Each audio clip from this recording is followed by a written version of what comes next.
Rem. Assalamualaikum warahmatullahi wabarakatuh. Kami dari kelompok 6 akan memaparkan materi mengenai penguapan evaporasi. Adapun untuk anggota dari kelompok 6 terdiri dari saya, Ana Rizky Yuliana, sebagai moderator dan juga penyaji, kemudian Gaby Yuliani sebagai penyaji, dan juga Fikri Aldiansyah sebagai penyaji. Langsung saja ke pemaparan yang pertama oleh saya sendiri. Evaporasi adalah penguapan yang terjadi dari permukaan air seperti laut, danau, sungai, genangan di permukaan tanah. Kemudian kondensasi juga menyeimbangkan proses penguapan, yaitu perpindahan molekul udara ke air. Oleh karena itu, proses penguapan dan kondensasi terjadi secara bersamaan dan terus-menerus. Kemudian, laju penguapan adalah laju neto antara penguapan dan kondensasi yang sebanding dengan perbedaan antara tekanan uap air di permukaan air dan tekanan uap air di udara di atasnya. Selanjutnya, pengukuran dan alat ukur. Next slide. Untuk mengukur besarnya evaporasi dapat digunakan dengan dua cara. Yang pertama, secara aktual dan juga empiris. Untuk secara aktual ini dilakukan dengan memanaskan air secara langsung pada sinar matahari dengan memperhatikan kuantitas air. Berdasarkan waktu, maka akan muncul selisih kuantitas air di awal dan kuantitas air di akhir. Maka hasil yang didapatkan selisih dapat disebut dengan evaporasi aktual. Kemudian, secara empiris. Perhitungan secara empiris dilakukan dengan upaya validasi terhadap data-data statistik yang berkaitan dengan evaporasi, seperti hujan dan temperatur udara. Adapun untuk rumusnya, E sama dengan P per akar 0,9 tambah P per I pangkat 2. Selanjutnya,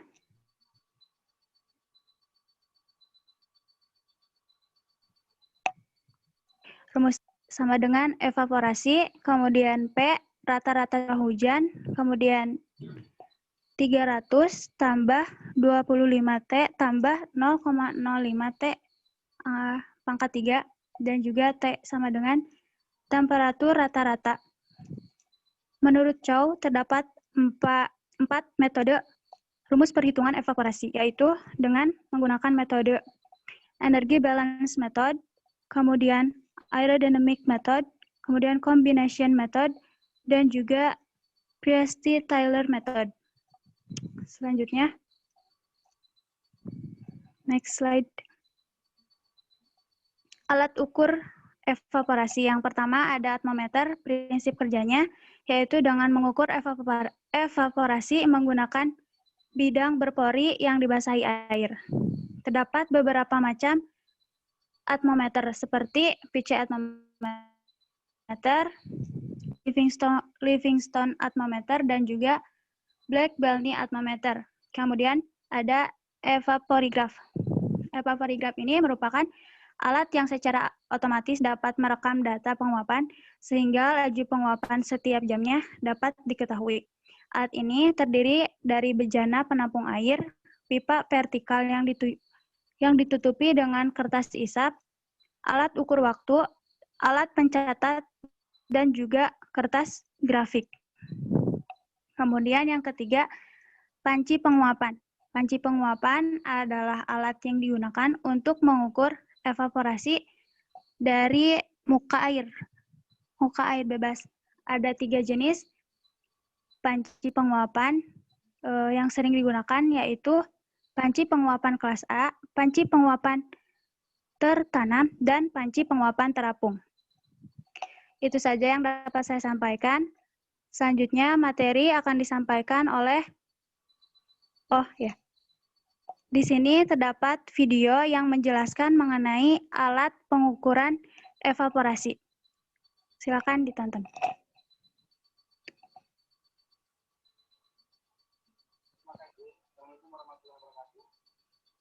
Pada kesempatan ini saya akan memperkenalkan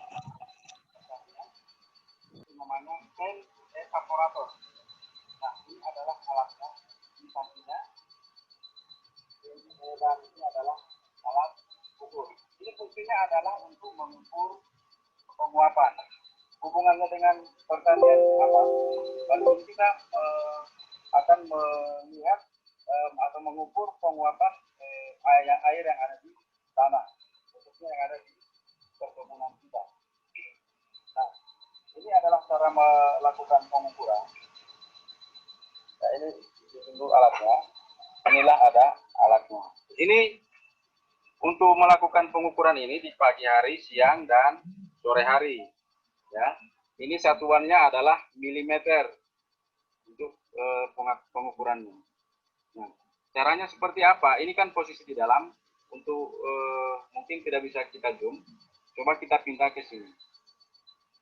Nanti seperti ini nanti di dalam.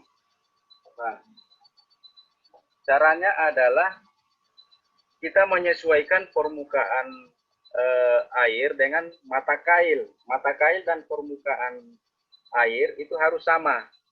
Jadi caranya adalah ini yang kita putar, menyesuaikan permukaan air. Jadi kalau posisi mata pancing ada di dalam air, kita angkat, kita putar yang ini.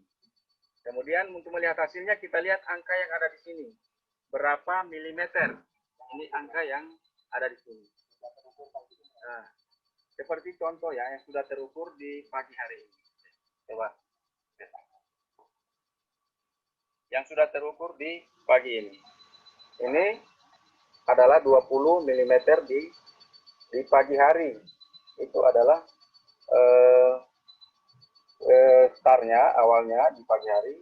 Nanti kita lihat nanti di siang hari dan sore hari apa ada penguapan atau tidak. Nah, ini yang sebelum-sebelumnya sudah ada.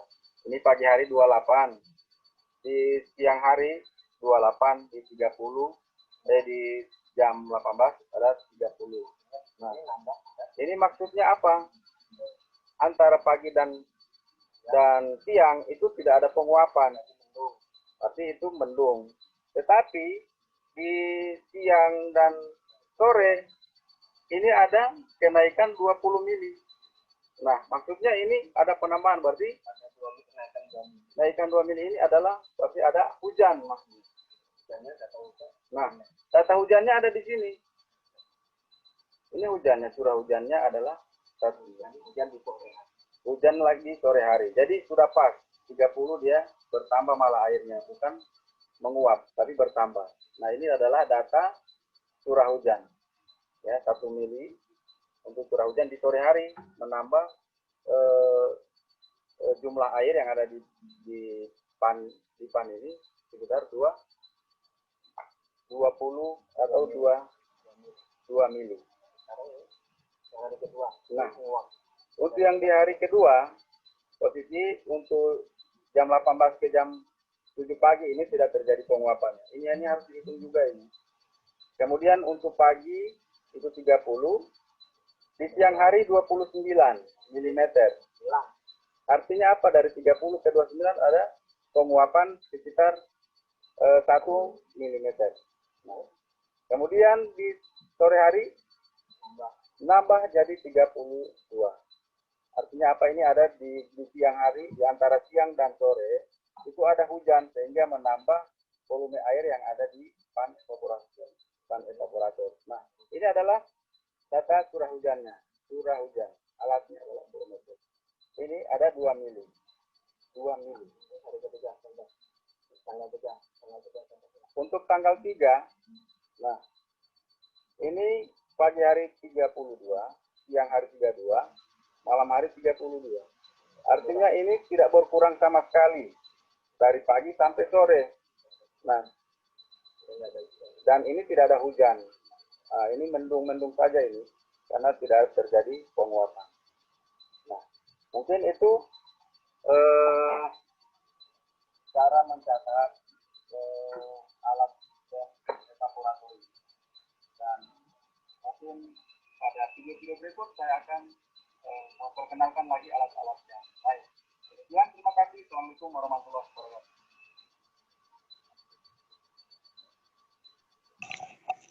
Baik, itu video mengenai alat pengukuran evaporasi.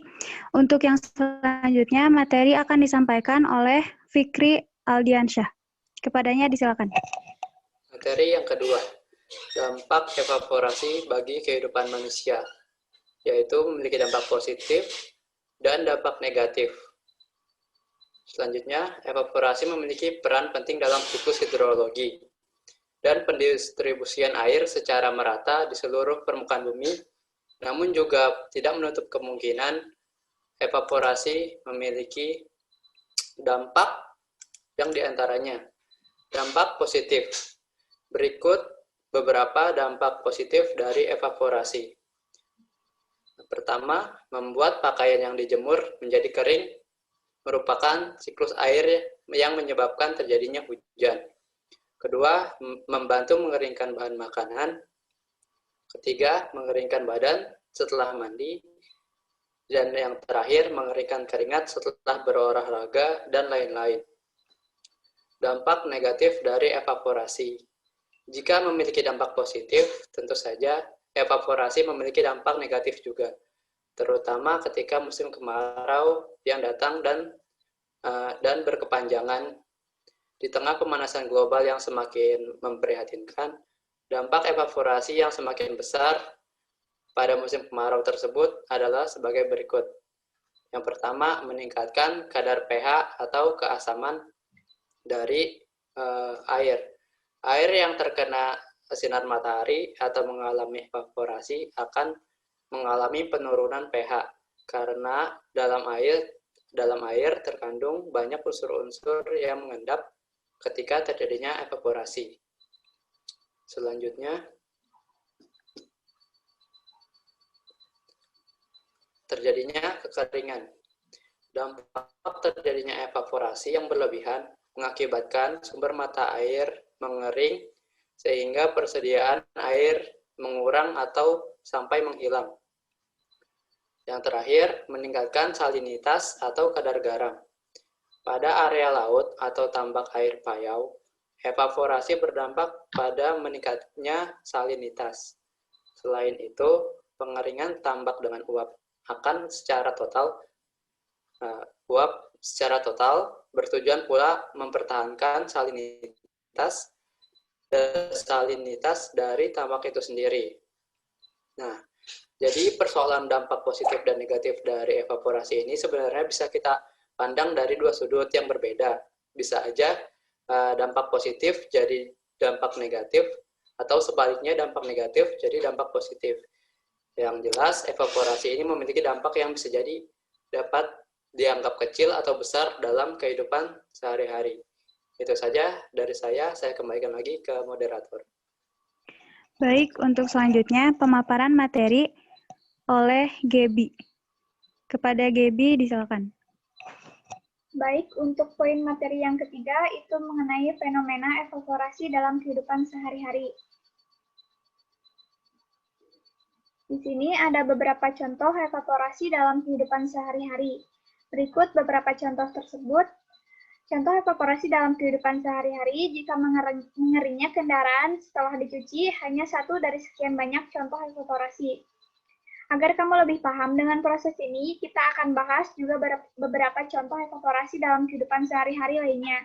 Berikut beberapa contoh tersebut. Yang pertama, tubuh yang mengering setelah mandi ketika selesai mandi. Meskipun sudah dilap dengan handuk, masih ada beberapa air yang menempel di tubuh kita. Namun air itu kalau dibiarkan lama-lama akan menghilang juga.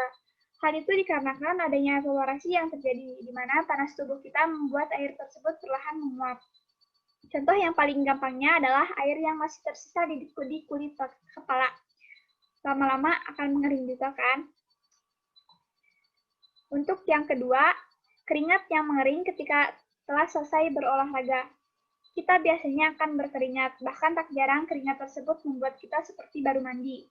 Tapi lambat laun keringat itu menghilang dan pakaian kita pakai pun ikutan mengering. Nah, keringat tersebut telah menguap atau berevaporasi karena panas tubuh kita dan panas cuaca pada saat tersebut. Yang ketiga, pakaian yang dijemur juga merupakan salah satu contoh evaporasi yang terjadi di kehidupan sehari-hari. Saat awalnya kita berjemur pakaian yang masih basah atau lembab, kemudian setelah beberapa waktu pakaian tersebut menjadi kering. Itu artinya cairan atau air yang ada di pakaian tersebut menjadi kering. Itu artinya cairan atau air yang ada di pakaian tersebut telah menguap. Semakin panas cuaca, maka akan semakin cepat penguapannya. Yang keempat, dedaunan pohon di musim kemarau. Apakah kamu pernah memperhatikan pepohonan di musim kemarau? Apa yang kamu temukan? Kalau saya sih melihat dedaunan mereka yang mengering dan banyak yang berjatuhan. Nah, peristiwa tersebut juga berkaitan dengan evaporasi tadi. Yang kelima, atau yang terakhir, embun ketika matahari sudah mulai terbit ketika pagi hari. Beberapa embun bisa kita temukan di beberapa tempat. Embun yang berupa bulir air itu akan menghilang ketika matahari sudah muncul dan mulai meninggi. Peristiwa ini juga merupakan salah satu contoh dari evaporasi tadi. Mungkin dicukupkan sekian pemaparan materi yang dapat saya sampaikan. Saya kembalikan kepada moderator.